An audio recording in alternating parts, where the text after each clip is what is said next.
Hello there, my lovely frugal friends. Did you, like me, make the most of the supermarket reduced price veg here in the UK, where you could buy bags of vegetables for 15p? We did. We used them for our Sunday dinner. So we had a nice Easter Sunday roast dinner. We used roast carrots. We used our roast potatoes. We used the cabbage that we got as well. But the problem is we are left over with plenty of carrots. Now, what to do with them? Carrots and hummus is delicious. But Chris has been feeling a little bit sad lately. He's been missing out on his sweet treats. If you're a regular viewer here, you will know that Chris has got a little bit of high cholesterol and we're trying to bring it down by eating better foods for it. And you will have also noticed that we've barely done any really nice baking lately, so he's missing out on his sweet treats. So I've been online, I've used my usual Pinterest, and I have found a treat that he can have either as a pudding or he could even potentially have it as a breakfast. It uses oats, which are great at lowering cholesterol, carrots, which are nice and healthy, but it also has walnuts in it, which again will lower the cholesterol. So we're back to doing some baking. I'm Samantha, this is the channel Trying to Get By. If you've not been here before, welcome. If you have, welcome back. It's time to bake. Right, this is the recipe. I will post a link in the description box to where I got the recipe from. So it was via Pinterest and then via somebody else's website. I got a link to this. So I've kind of edited it slightly because a lot of the measurements were done in cups, but they also provided grams. The only thing they didn't provide was it said 79 and I put grams by mistake, and it was 79 mils of maple syrup, which is 1/3 of a cup, but I've not got maple syrup, but they said you can substitute brown sugar. So I'm going to put in 1/3 of a cup of brown sugar instead. Now this is meant to be the wet ingredients, which is why the maple syrup's there. So I'm going to put my brown sugar in with the dry ingredients. The ginger for some reason was in that, but I'm putting that in the dry ingredients. So it's really only the carrot and the milk that are classed as the kind of wet ingredients. And the walnuts go on top at the end. So it's quite a simple thing to do. We're going to mix the dry stuff together, mix the wet stuff together, and then add the wet stuff to the dry stuff. I love a simple recipe like that. So let's get on and do some measuring. If you can hear a funny noise in the background, that's Smarty attempting to break into the cat food cupboard. He's on a bit of a restricted diet at the moment, so he just constantly is wanting food. So that is the noise of the banging. Right, let's start. So I've got my measurements. I've got everything here. So we're going to start with 180 grams of oats in our bowl. There we go. Nearly there. 180. Right, that's that done. Lid on that so I don't forget to put it away. Now, 1.5 teaspoons of baking powder. I'll find my measuring spoons. So, 1 and a little half of that. Then 1.5 of a ground cinnamon. 1. I'm funny about cinnamon. I'm not a big fan of cinnamon. Let me know in the comments below. Are you a cinnamon person or not? I can cope with it in small doses. So 1.5 of cinnamon, and then it's 1/2 teaspoon of ginger. I wonder if I've got 1/2 teaspoon in there. Possibly not. We're just going to tap in, scrape whatever we've got of ginger. There we go. Then 1/4 teaspoon of salt. So I do have 1/4 teaspoon. That's not too much salt. Is that too much salt? That's 1/4 teaspoon. I'm going to go just under that. Just, you know, we don't want to be adding salt too much to this, particularly if we're looking at being healthy and cholesterol lowering and all that kind of stuff. And then 1/3 of a cup of brown sugar, which I think my measuring cup in there is 1/3 of a cup. Or is that half? No, I think that's 1/2 a cup. Have I got 1/3 of a cup? That's 1/4 of a cup. That's 1/3 of a cup. No, the one I've got is 1/2 a cup. So 1/3 of a cup of brown sugar. There we go. See, I normally have this container in here because when I make my banana bread, it's always 1/2 a cup. And that's what I mostly use brown sugar for. Right, that is what is in there. I'm just going to give this a little mix. Break up the brown sugar a little bit. That's not breaking up, get the hands in. Right. Now, onto our wet ingredients. So it says, let's put that back to 0, and I'm going to sneeze, so I'll warn you. Oh, excuse me, I hope that wasn't too loud.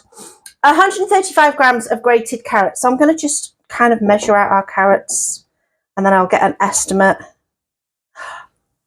Would you look at that? So basically, if I knock the top and the bottom of this one's looking pretty good, so I'm not even going to go take the skin off. So that'll do. 1 carrot. That's me thinking it'd be quite a couple of carrots. So 1 big carrot. So I'm going to grate that. In the meantime, we're going to go for 591 mils of milk, which I'm going to do. Now, can I do mils on this scales? No, it's going to have to be my other scale if I remember. Now I've got to see if this scale is actually working. I've not had this one out for a while. Oh, pop that on there. Are we working? Grams, pounds and ounces, fluid ounces, mils. What was it? 591.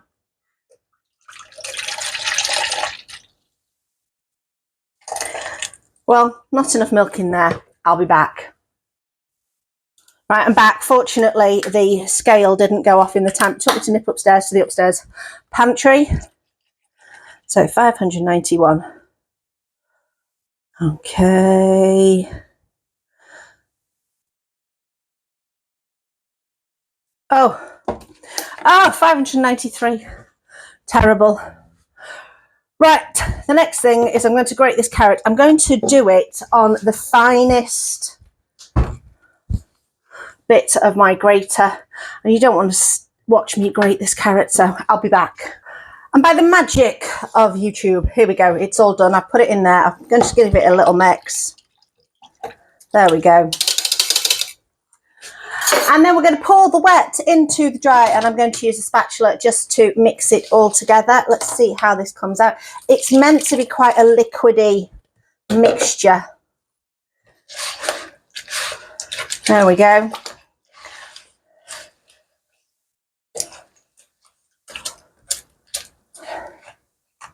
So the person who wrote this said that in the instructions, you will put it into, I think this is an 8 by 11 baking dish. There we go. And you will need to make sure that you push down the carrots and oats into the milk. So I think if you just do a bit of a, it's like, you know, when you have wet sand and you give it a, there we go.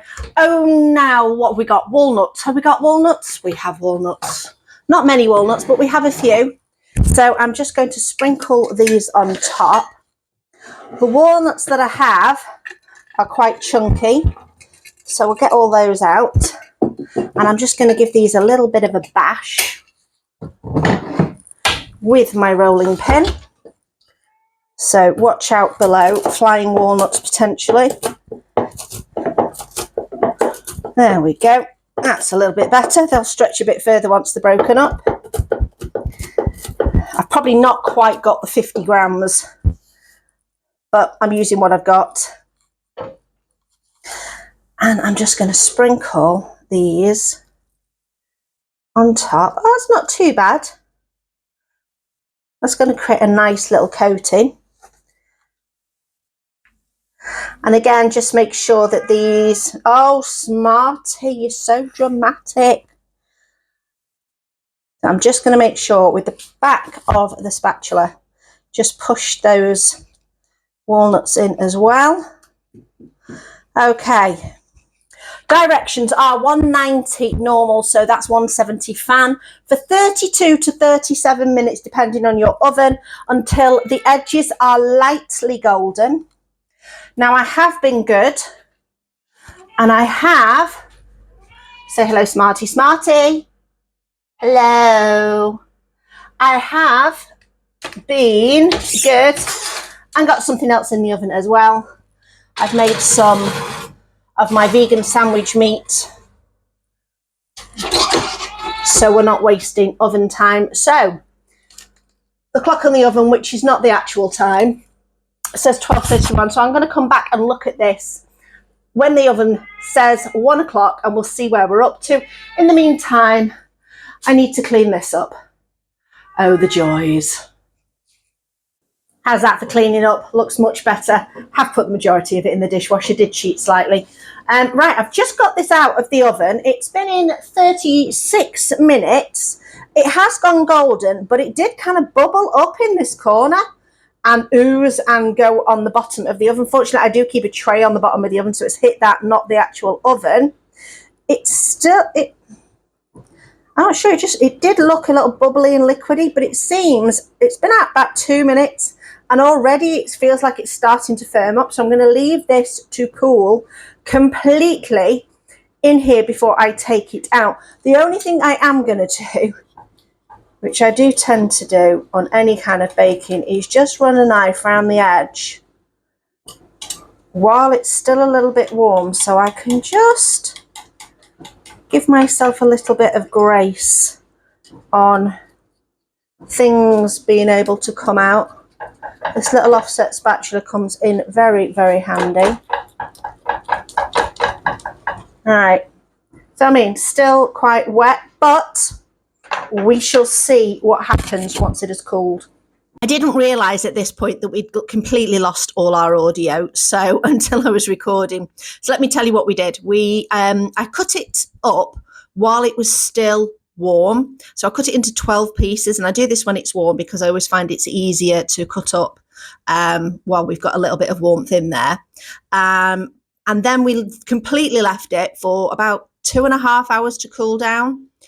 And when I've lifted it up, I've noticed that it has tightened up considerably, but the base is still very moist. So sorry there about that technical glitch with the audio, but I managed to do some overdubbing and I hope it works out. I hope it works out okay and it doesn't seem too jarring in the video.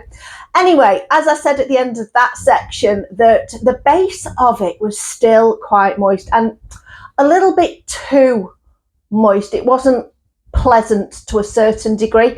Chris said they tasted lovely and he could imagine having them for breakfast or even having them after tea, you know, with a bit of custard on. But I'm thinking the random 591 mils it was, I think, of milk might be a bit too much. I think if I make them again, I'm going to knock it down to just the standard 500 mils and see how that works. The other thing is, with it having maple syrup as part of the recipe, that would have added even more liquid to the recipe, and I didn't add that. I only added the brown sugar. So there's a puzzle for you. Let me know in the comments below. Have you made something similar to this? Did you have any issues?